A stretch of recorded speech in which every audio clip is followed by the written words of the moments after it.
There's a particular brand of self-help content that's gone viral, and it all follows the same seductive formula.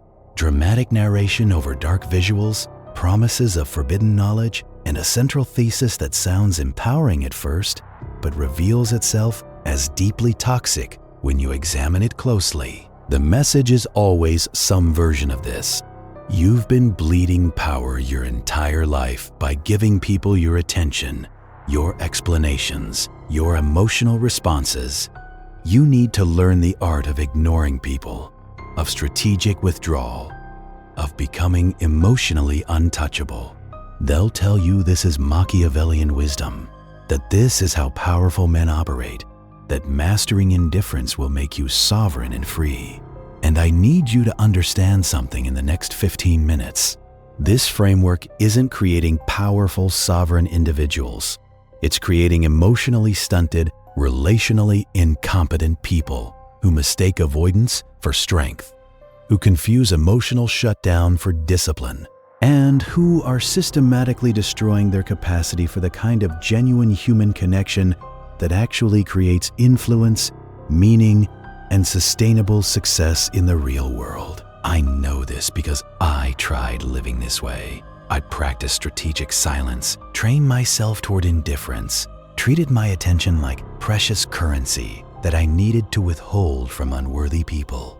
I learned to ignore provocations, to remain stone-faced in the face of disrespect, to withdraw strategically from anyone who didn't serve my purposes. And you know what happened? I didn't become untouchable. I became isolated. I didn't gain power. I lost the ability to form genuine relationships. I didn't ascend above the noise.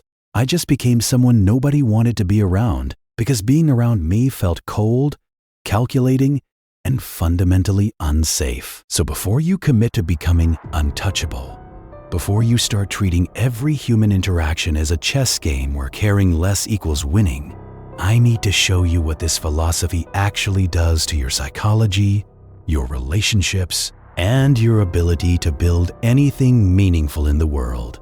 The silence trap, confusing emotional avoidance with stretchy power. The framework starts by teaching you what it calls the philosophy of silence. You're told that the man who chases loses, while the man who withdraws conquers. That silence is a statement that says, you are beneath my response, that power doesn't explain itself or justify itself.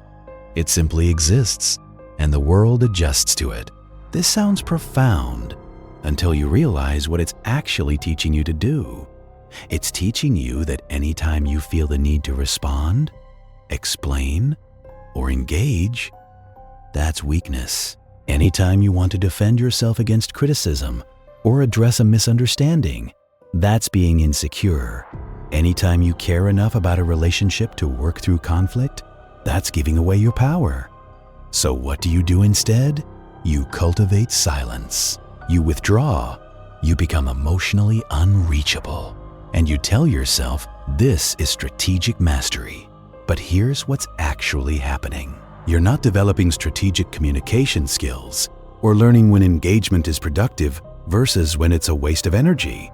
You're developing an avoidant detachment style and calling it power. You're training yourself to shut down emotionally in any situation that requires vulnerability or genuine engagement. You're learning to run away from difficult conversations and frame that running away as strategic withdrawal. Let me be very clear about something. There absolutely are situations where silence is the right response. If someone is trying to provoke you into a pointless argument, silence can be wise. If someone is committed to misunderstanding you regardless of what you say, disengagement can be healthy. But this framework doesn't teach you discernment about when to engage and when to withdraw. It teaches you that engagement itself is weakness, that explanation is always a loss of power, that caring enough to respond is bleeding energy to unworthy people.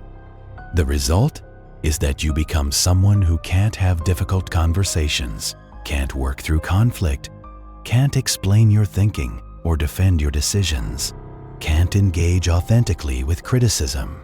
You've trained all of these capacities out of yourself and replaced them with a single response: strategic silence. And you wonder why your relationships are shallow, why your teams don't trust you, why you're increasingly isolated despite your supposed mastery of power dynamics. The rejection weapon, using pain as power. One of the most disturbing elements of this framework is how it teaches you to weaponize social rejection. You're told that when you ignore someone, their brain enters a state of panic that neuroscience calls social rejection, activating the same regions as physical pain. They'll replay interactions, wake up at night wondering what they did wrong, craft messages they never send. You've become a ghost that haunts their thoughts. And the framework presents this as strategic power, as understanding the mechanics of the human psyche and using them effectively. Let's call this what it is. This is teaching you to deliberately inflict psychological pain on people and to take satisfaction in their suffering. This isn't strategic communication or healthy boundary setting. This is sadism dressed up as Machiavellian wisdom, and the fact that it's being presented as enlightened self-interest rather than cruelty doesn't make it any less toxic. The framework tries to justify this by saying you're only doing it to people who've wronged you, that you're denying them closure they haven't earned, that the greatest punishment is irrelevance. But notice what this does to your psychology. You're training yourself to take pleasure in other people's pain. You're developing a worldview where relationships are fundamentally about power and punishment rather than connection and mutual growth. You're learning to see other people's emotional needs as weaknesses to exploit rather than as human experiences worthy of basic respect. And here's what nobody tells you. When you practice treating people this way, you don't just change how you relate to people who've wronged you. You change your fundamental orientation toward all human relationships. You start seeing everyone through this lens of who deserves your acknowledgement and who deserves to be psychologically tortured through strategic withdrawal. You become the kind of person who uses emotional availability as a reward and emotional withdrawal as a punishment. You become, in short, an emotional abuser who's convinced themselves they're just being strategic.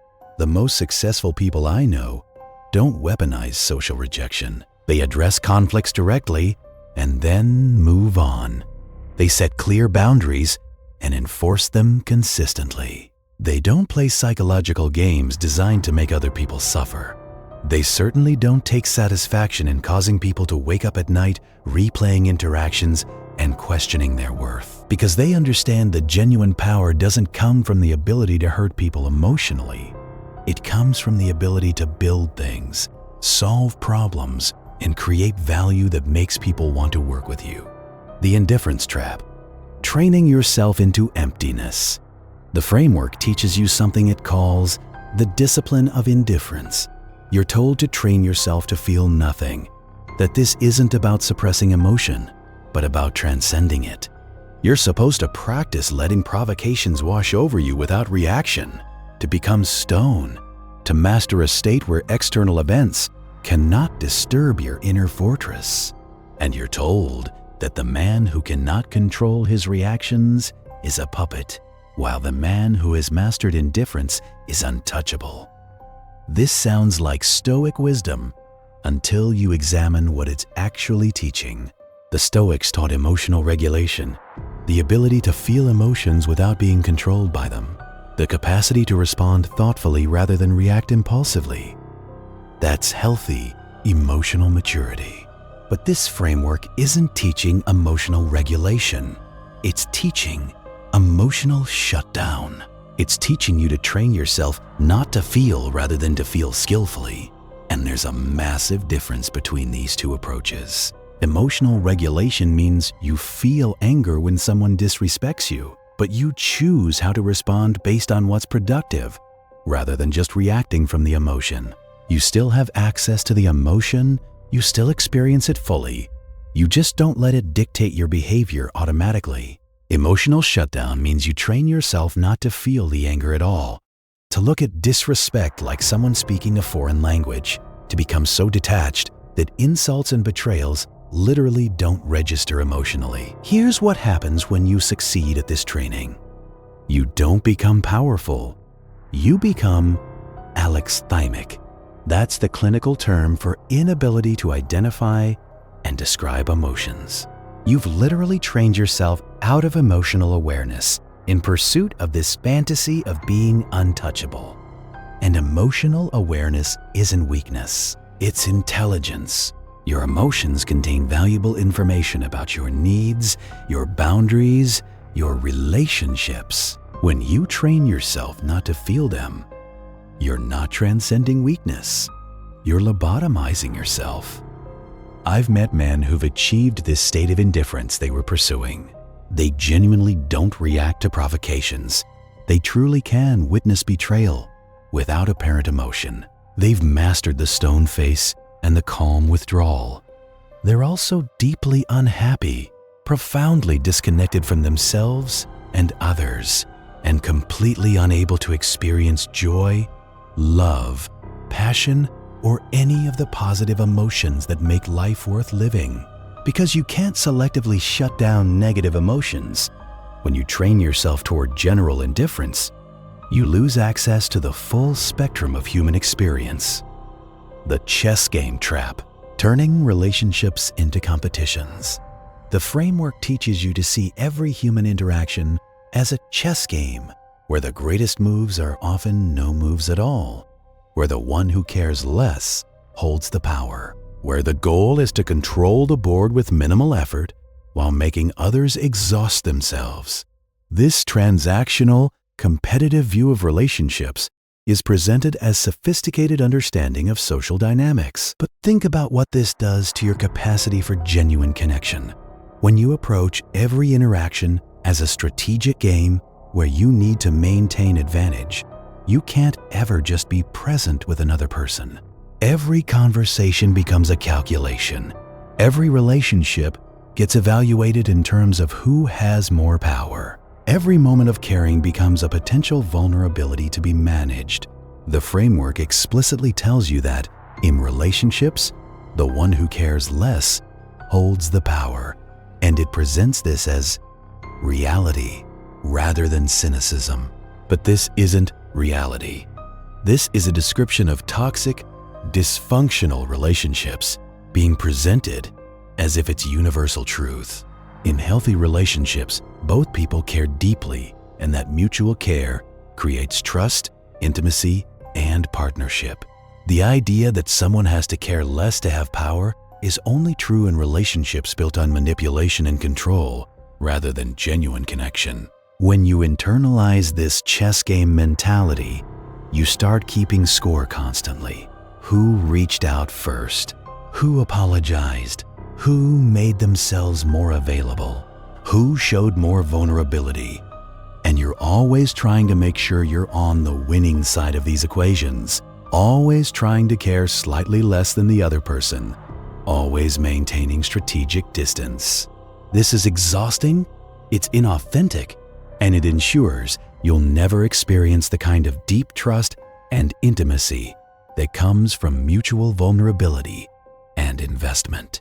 The most successful partnerships I've seen, whether in business or personal life, aren't chess games where one person maintains advantage over the other. They're collaborations where both people are fully invested, where both people care deeply about the relationship and its success, where there's enough trust that neither person is constantly calculating who has more power, because they understand that in truly valuable relationships, both people winning together is better than one person winning over the other. The approval trap, from external validation to internal isolation. The framework correctly identifies that seeking constant approval from others is a form of its few, genuinely valuable insights. Needing external validation to feel okay about yourself does make you manipulable and does limit your freedom. But watch what the framework does with this insight. Instead of teaching you to develop genuine internal validation based on living according to your values and working toward meaningful goals, it teaches you to simply stop caring what anyone thinks about anything. Instead of teaching you to discern whose opinions matter and whose don't based on their relationship to you and their domain expertise, it teaches you that caring about anyone's opinion is weakness. Instead of helping you develop the security to be yourself regardless of others' judgments, it teaches you to become so disconnected that you literally don't have a self to be anymore because you've trained yourself toward complete indifference. The result is that you don't break free from the prison of external validation. You just move to a different prison, the prison of total isolation, where you've convinced yourself that needing nothing from anyone is freedom, when it's actually just loneliness with a philosophy attached to it. There's a healthy middle ground between being desperate for everyone's approval and not caring about anyone's perspective on anything. That middle ground looks like this. You have clear values, and you live according to them regardless of whether others approve. But you also remain open to feedback from people you trust and respect. You don't need validation, but you can still receive it and appreciate it. You don't let criticism from irrelevant sources disturb you, but you take criticism from relevant sources seriously and evaluate whether it has merit. This requires discernment, emotional maturity, and the kind of nuanced thinking that the framework explicitly rejects in favor of its black and white rule that caring about others' opinions equals weakness. And when you adopt that absolute rule, you cut yourself off from one of the most valuable sources of growth and self-awareness, honest feedback from people who know you well and want you to succeed. The untouchable trap, sovereignty or solitary confinement. The framework promises that all of this leads to a final transformation where you become untouchable. You're told this isn't arrogance, but architecture, that you're building a version of yourself that cannot be reached by those who wish to harm, distract, or control you. You'll walk differently, speak differently, carry yourself with quiet authority. You'll reserve warmth for those who've earned it, words for moments that matter, energy for battles that align with your purpose. This sounds powerful until you realize what it actually describes. Someone who's built walls so high around themselves that nobody can reach them, including people who might genuinely care about them or want to help them, or could be valuable partners and friends. The framework tries to frame this as being selective rather than cold, but in practice, when you've trained yourself toward indifference, strategic withdrawal, emotional unavailability, and viewing all interactions as power games, you don't have the capacity for genuine selectivity. You just have walls. And here's the cruel irony. The framework promises that by becoming untouchable, you'll become someone worth chasing, that you'll attract by being valuable rather than by chasing. But people who are genuinely valuable don't need to make themselves artificially scarce or strategically unavailable or emotionally unreachable. Their value is obvious through their work, their character, their contributions. They don't need to play games with attention and availability because people naturally want to be around them. The truly powerful people I know aren't untouchable. They're remarkably accessible to people they're working with. They're emotionally available in their important relationships. They're responsive and communicative. They don't need to create artificial scarcity around their attention because they're genuinely busy creating value. And people understand and respect that. They don't need to train themselves toward indifference because they have healthy boundaries and clear priorities that allow them to engage where appropriate and decline where necessary without emotional games. When you pursue this ideal of being untouchable, what you actually become is unreachable. And unreachable people don't build teams, movements, or lasting influence. They just become isolated individuals who've convinced themselves their isolation is sovereignty. The real path, strategic engagement over straitjacket withdrawal. So what's the alternative? Because the framework does identify real problems. Some people do try to manipulate you through emotional provocations. Some relationships are genuinely draining and unhealthy. Some battles aren't worth fighting. The question isn't whether to be thoughtful about where you invest your energy. The question is whether the solution is strategic withdrawal and emotional shutdown or something more nuanced. The alternative is developing genuine emotional intelligence and communication skills, rather than just learning to go silent and detach. It's learning to identify which conflicts are worth engaging with and which aren't, based on the actual situation rather than a blanket rule that engagement equals weakness. It's developing the capacity to have difficult conversations effectively rather than avoiding them entirely. It's setting clear boundaries and enforcing them directly rather than using strategic withdrawal as punishment. Strategic engagement means you don't react impulsively to every provocation, but you do respond thoughtfully when something genuinely matters. It means you don't explain yourself to people who are committed to misunderstanding you, but you do communicate clearly with people who are genuinely trying to understand. It means you don't chase validation from everyone, but you do invest in relationships with people who've proven themselves trustworthy and valuable. It means you develop discernment, emotional regulation, and communication skills, rather than just training yourself toward indifference and withdrawal.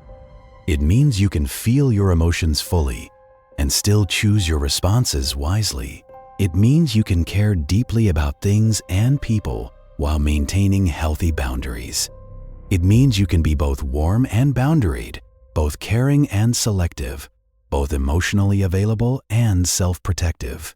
This is harder than the simple rules the framework offers.